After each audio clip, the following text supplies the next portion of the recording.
From the headquarters of the Electoral Commission in Accra today, it was announced that the replacement nominee for the late Akua Donkor of the Ghana Freedom Party does not qualify to be on the presidential ballot for election 2024. The Commission found errors and illegalities on the nomination forms he submitted last week. He will use voters in other districts to support his nomination in other districts.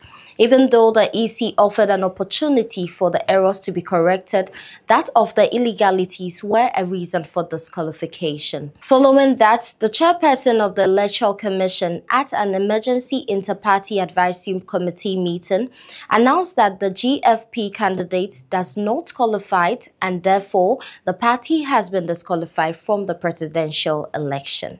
This morning, we are here to inform you of the Commission's decision to maintain the presidential ballot as it is. As you may be aware, and I believe all of you have representatives in the printing houses, we are almost 90% complete with the printing of presidential ballots.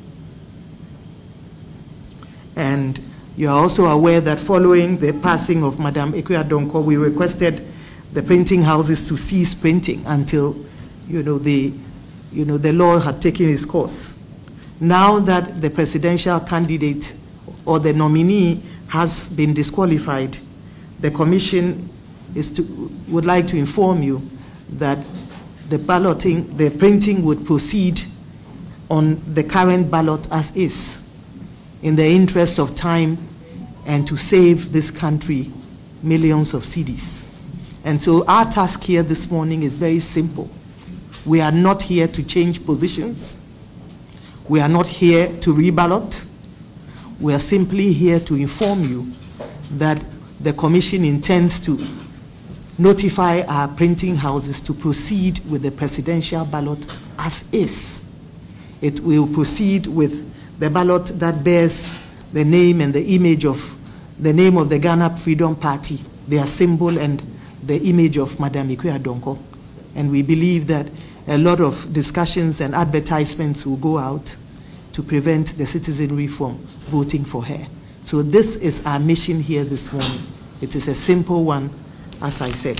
Hello and welcome to graphic.com.gh from the Graphic Online TV newsroom. This is a brief.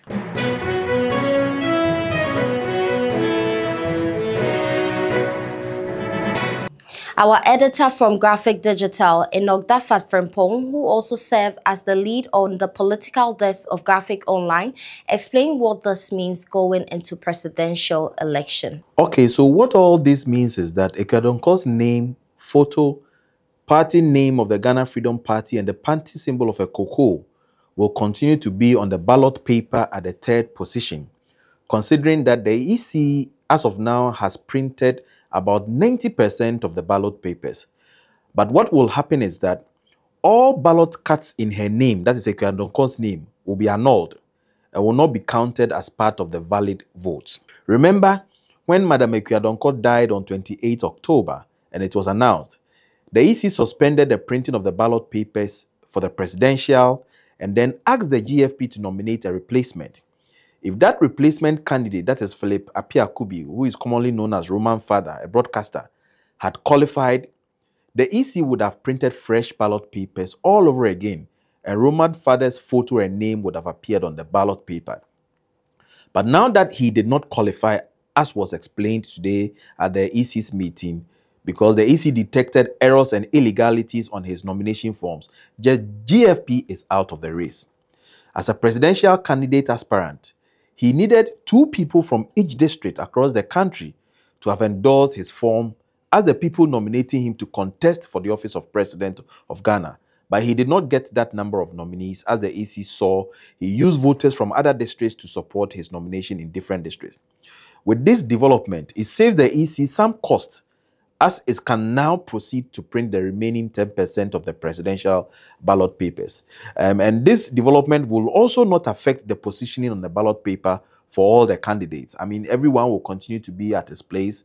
Baumia will be at his number 1 position. Mahama will continue to be at his number 8 position. Cheddar will be at his number 12 position. And then Alan will be at his 13th position.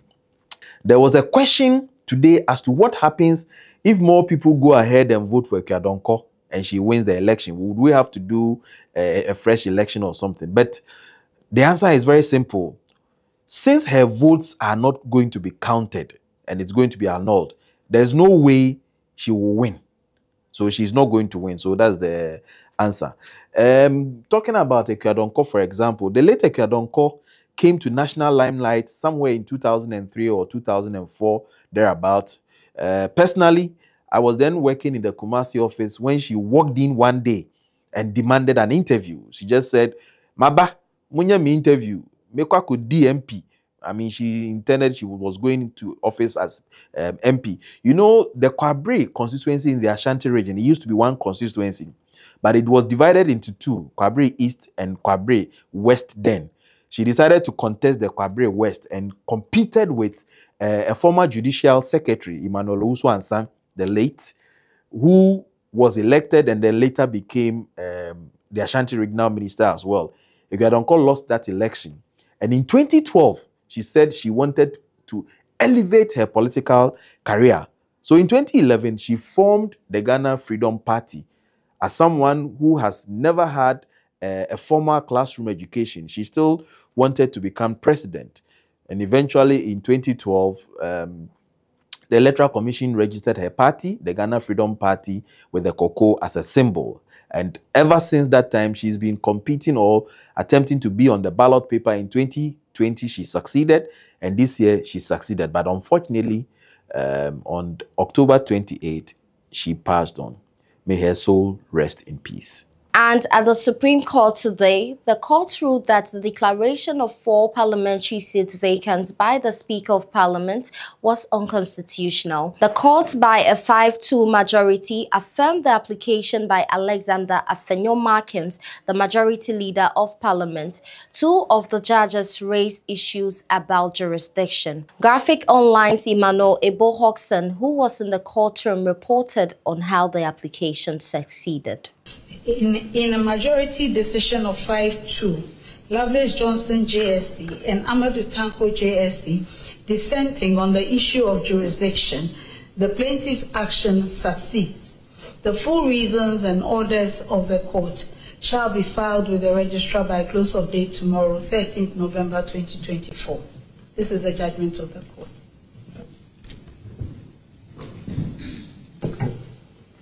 Most grateful. Alexander Afenyo-Markin, the majority leader in Parliament, challenged the Speaker of Parliament's decision to declare 4 seats in Parliament vacant. The Supreme Court interpreted Article 97(1) G and H of the Constitution to mean that an MP vacates a seat only during a term of Parliament and not during a future parliament. The effect of the court's decision means that the ruling by the Speaker declaring the 4 seats vacant was unconstitutional, and therefore the 4 MPs have by law not vacated their seats. Full reasoning of the decision will be ready on Wednesday. The plaintiff, Alexander Afenyo-Markin, and his lawyer, Joe Gate, and the Attorney General, Godfrey Dame, made these comments after the judgment. So it's because you believe in your case. That is why you come to court. So it should be expected. Okay, so going forward now, how are you going to recall Parliament? Well, I have said that Mr. Speaker is out of the jurisdiction. I am told. With this, I believe that upon his arrival, we should be able to sit down and then look at the way forward. Already, I know some institutions of democracy are having discussions with all of us. The aim of this discussion is to ensure the peace in the House. We have just some few weeks to elections. We don't need unnecessary tension in the country. And I'm happy that the Supreme Court has settled this matter once and for all. It's a matter for posterity, not me, not Mr. Speaker. Perhaps nature used us to establish this principle to guide the future of Ghana. We accept it and move on. Whenever the court speaks, it has a clear and emphatic order. Even if it's a very narrow majority, that's the decision of the court, and that decision must be respected. And I'm saying that it results in a degeneration of our society and a destruction of our democratic order for anybody at all two, refuse to comply with other Supreme Court. And I think that's non-negotiable. It's something that we must all respect. We have won to save Ghana. We have won to save Ghana. The elephant is the winning symbol. We have won to save Ghana. And in a statement issued later by the majority side of Parliament, it was explained that the Supreme Court's decision should not be seen as a victory for one side or defeat for another. Rather, it represents a triumph for constitutional democracy and the rule of law.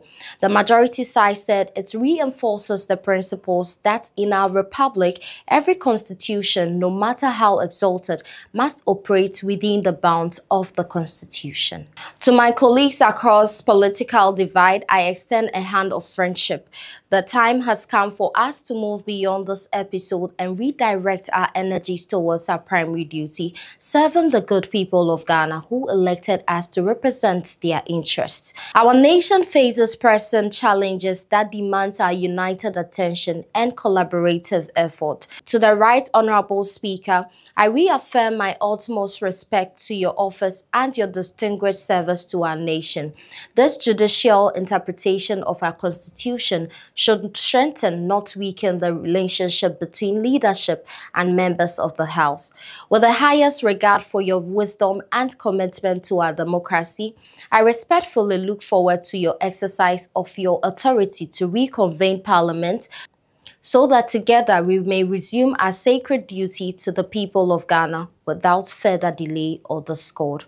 As we return to our legislative duty as soon as possible, let us remember that we are first and foremost servants of the people. The voters who sent us to Parliament expect us to prioritize their interests above all else. They deserve nothing less than our total commitment to advancing the development agenda that would improve their lives. I call on all members of Parliament to view this moment as an opportunity for renewal. And when Ghana legal luminary Mr. Tsatsu spoke to GH1 TV, which was aired on Monday, he had this to say about choosing between his son M.anifest and Sarkodie. M.anifest or Sarkodie? You know what? You are trying to trap me, but I'll give you my answer. M.anifest and Sarkodie actually did a collabo brown paper bag. Yeah, oh, you know it. And so, you know what? I enjoy both of them, but of course, more of the time, I'm enjoying my son than anybody else. So you think M.anifest is a better musician? I didn't say that. Wait, who's your favorite musician aside your son? Don't put words. Who's your favorite musician aside your son? You know, I'm not going to get into that because I can see that you are really trying very hard to set me up against Sarkodie. No. I mean, so aside your son, who do you think is really good? Sarkodie. You don't know Shatawale? Thank you for watching. For more news, please visit our website graphic.com.gh and follow us on social media handles. Our handles are GraphicGH on Twitter and YouTube, Daily Graphic Ghana on Facebook and Instagram, and Graphic Online Ghana on TikTok. I am Arab Nakoba.